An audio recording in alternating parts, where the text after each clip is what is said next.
What's up, everybody? It's your boy Showtimedr, and this is going to be your basic troop training guide video. Now, there are a lot of things that are going to be going on in this video, so I recommend paying attention, because this gets pretty complicated, and as will most of the guides for this game be. So I'm going to take Leon here real quick before we get to the troop screen. So if you notice, if you go to the Soldiers tab, there are all these extra soldiers that some of your characters can unlock. And depending on who they are, they have different types, etc., what type of class they are.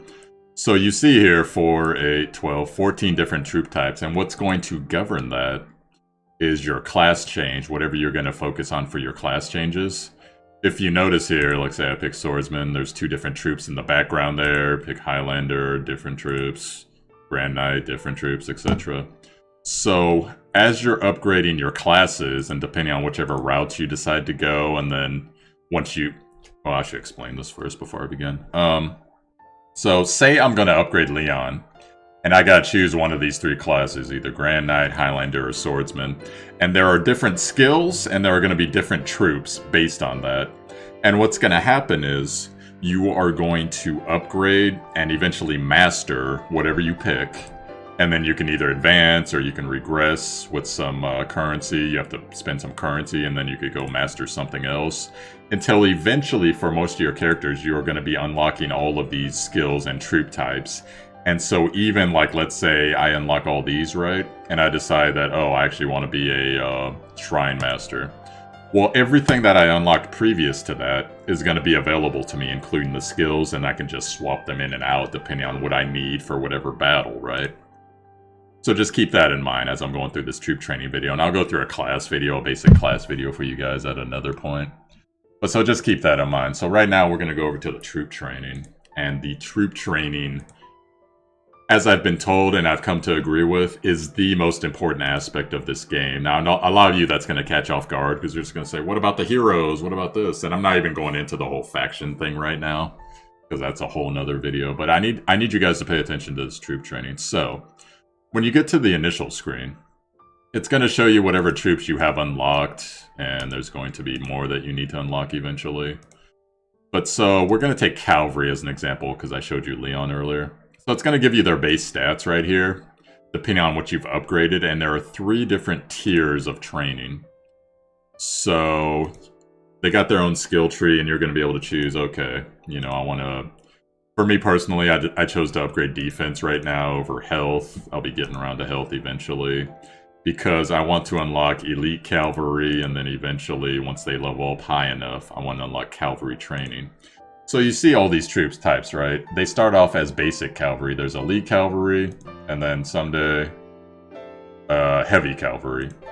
And then if you chose to go down this tree, which, you know, you could still do, but then there's dragoons, which have their own unique skill set that you can see right here, and the upgrading costs and everything, it's gonna get pretty crazy. But there are also 2 other trees that you are going to eventually unlock as well, in order to further upgrade your troops. So upgrading your troops, I'm in the way. Let me actually move myself.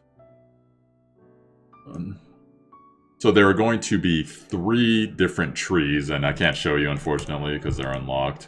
But so, what you can see here is they're all based off of level.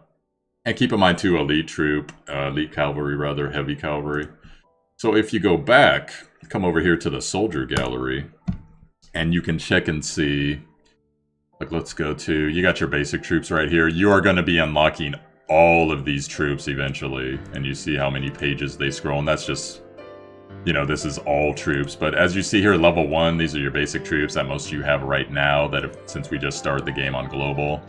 These are going to be more advanced troops. Remember I was talking about elite cavalry, that's right here. Eventually when you get that upgrade, you're going to go ahead and upgrade this, and they're going to have different skills and different, you know, possibly strengths and weaknesses depending on what you're going to do. Like say you get the Imp. Imp's going to be good against troops, it's going to be bad against probably holy people, etc. And then if you go over here, you see how crazy and specialized some of these troops start to get. So Orc, soldier HP is above HP, attacks increased by 15. And like I said earlier, the heavy cavalry, he's over here. So, Now, the reason that your troops are very important is because your troops are always going to be your first line of defense for your hero units.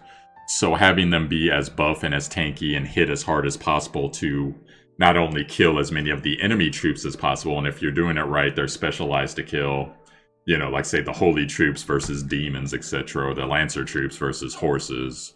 You guys should know the trees by now, or if you're just getting new into the game, the tree wheel is very important to make sure that you learn it, what's weak against what, what's strong against what. But in the case of these troops, well, you're probably wondering, well, how do I level them up then? Because that was just a skill tree that I showed you earlier. Well, actually, you have to come, and keep in mind this is training multiple units, guys, if you look up here. You have to come up here and you have to decide which type of expedition you're coming on. So you notice that my cavalry troops are my most level troops. That's because on expeditions, this is going to be hard to show you because I have them currently on expeditions. But expeditions, the way they work, you send out a certain number of hero units and it will increase the efficiency up to a 100% of the training. And there's also some item rewards. It's mostly troop training materials that come back when you go on these. And there's different blocks. So I believe the block that I saw, there's a 4-hour, 8-hour, and 12-hour block. There might be a 2-hour block now that I'm thinking about it. I think there was a 2-hour block. So it might have been like 2, 4, and 8. But either way, there's a long way and a short way. Now, clearly, you want to do the short way when you're actually playing the game for a while, but because it's more efficient. But then you want to do the long way if you're going to be gone, you're at work, you're sleeping, whatever's going on there. And this is how you actually get the troops. So you notice that all these guys have the riders right here. Well, I am currently training the horse material, the horse units, basically, the cavalry units, because that's what's dropping today. So as I'm training them, I am also upgrading them. And they got a little brief explanation of it right here. Training increases stats, grants passive skills, and unlocks new units. You must unlock and level up technologies one at a time according to the technology tree. Upgrading soldier research consumes training materials and gold. Each upgrade grants training experience. Advanced soldier courses require you to reach certain training field levels to unlock. So, and then the expeditions over here, that's all the stuff we went over earlier. Unlock as your command level increases, granting different training material. Different heroes contribute differently, like I said about the efficiency. Higher efficiency, more rewards you receive. 2, 4, and 8 hours. Okay, so I was wrong about the 12-hour thing. Longer time, more rewards you'll get. The shorter time, the higher the performance ratio, like I said. And etc. So it's just, basically you come over here, you get the mats to upgrade your troops, is the easy way to do it. And then, oops, I didn't mean to go out the screen. And then the more, if you look at training here, the more upgrades that you have, more levels that these guys are going to get. So I crossed myself up earlier. What I meant to say was, because if you notice over here, I've only trained these guys 2 times, so they're this level. If I train these guys another time, they're going to get level 2, etc. So, but you need the materials to train them, is what I meant. So that's what the expedition's for. And there's also the dungeon, the Anarchy dungeon, that gets unlocked pretty early with the crazy buff Arnold Schwarzenegger looking guy. So you go there and you do the expeditions to get the mats you need, which are these mats right here, in order to train your troops and get them higher levels. So depending on what you're going for, what your unit strengths are going to be, you are probably going to want to be training those troops up first, just to make sure that your strength is not only your strength, but your super strength, and you're going to go in and be as efficient as possible. So your cavalry troops are going to dispatch those swordsmen like nothing and be mobile like crazy. Your lancer troops are going to smash the cavalry units like nothing. Your infantry troops are going to smash the lancer troops as fast as possible.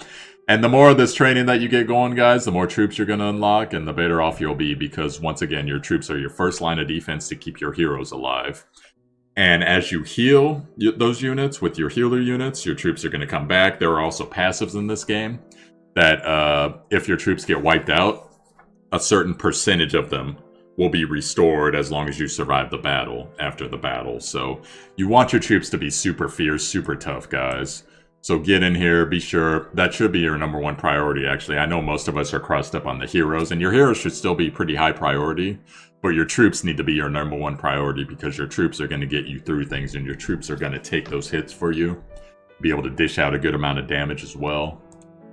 And so that's just something I thought was really important that you guys need to know. Now, for your troop training mats, if you're new to the game, this will unlock, and it's a fairly big unlock, but you're going to come to Aniki's gym over here. And there's going to be different ones open every day, just like most of the farming stages. Depending on what you're going for, like this one rewards you with horse material, or excuse me, horse and lancer material, cavalry and lancer. And then this one down here, if you're focusing your holy units and your archers, you're going to be doing this one. So now, one other thing to keep in mind while you're farming these dungeons, guys, in fact, it's up here, the daily rewards. The first, in this case, 2 missions, but you have to pick between the dungeons. The first 2 times you run the dungeon, you're going to get a significant bonus. From what I've noticed, it's about the equivalent of running the dungeon 5 times. So those bonuses, and that also applies to all the other farming dungeons in the game that I've seen so far at least. Your bonuses are going to be based off of whatever you're running, clearly. So, like, say I get 1 of each of these, well, the bonus is going to be 5 and maybe 6, etc. It's a multiplier. So, and the bonus is enough to basically make sure you do your bonus runs every day so that you get a significant amount of these mats every day. And one last thing I will warn you guys, because I found this out the hard way yesterday. The power creep is very real at level 20, level 19 actually, because your troops can get to 1 level above whatever your account level is. The power creep is very real, so if you think you're just going to roll in and farm the level 20 dungeons, you better have your ducks in a row, have your gear upgraded, have your troops as buff as possible, etc., because it is a grind, dude.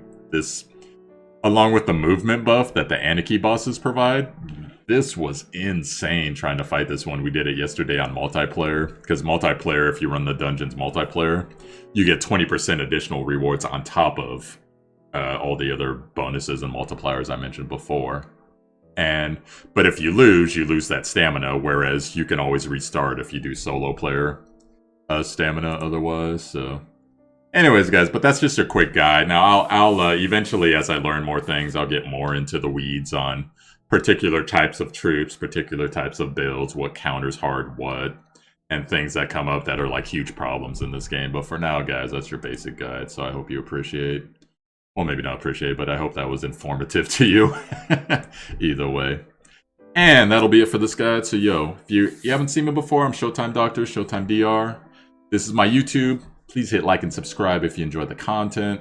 I apparently don't publicize myself enough. I keep getting beat up by all my people in my chat for that. So, yeah, I'm the greatest, yay. Anyways, check the title info as well if you want to know more. There's a link to my Twitch as well as my Discord. We got tab for this game. It's pretty poppin' right now. And then Twitch. I'm gonna stream this game later on tonight after dinner, so... Oh crap, dinner's actually pretty soon. I'm losing time. Anyways, guys, I'll see you later. Peace.